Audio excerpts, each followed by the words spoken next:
Vanhu munyika yedu yeZimbabwe vasisina matyira vakutoita dzekufamba nadzo pfuti pamhene kumbare masikati machena. Ndinokumbura zvatinofunga mucomment section pamusoro penyaya iyi. Chikutambirai zvekare pano paTrari 263. Kana uchiri munyowani pathis YouTube channel kusubscribe mahara wotena on the notification bell. Hazvibhadhariswi hama yangu izvo zvekuti tisubscribe tifollowe channel yenyu yenews inozokubatsirai nema-updates munguva inotevera. Pane video iri kutenderera mastreets esocial media revarume ivo vanga vakabatirana pfuti.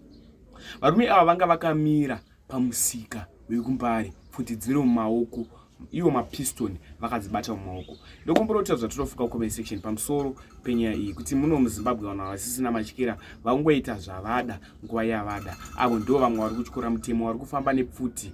Pamwe hautori namapepa ungofamba wakadisplaya pfuti pese pese.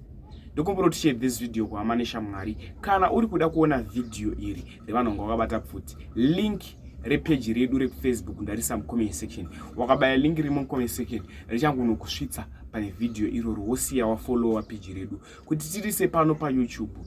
Taona kuti tinovharisirwa account yenyu yenews munozotadza kuwana futi ma-updates amwe atinodzoka nawo munguva inotevera. Haidi violence YouTube, haidi pane noise. So video itarisa iko kuWhatsApp, kutarisa iko kuFacebook, link ndiro rimo mucomment section. Kana kuenda kuFacebook unonyora kuti hatirare 263 official. Unondiwana ndiripo pa screen ipapo pa logo racho. Upinda mukati wofollowa this page and then video ritori pekutanga uona video.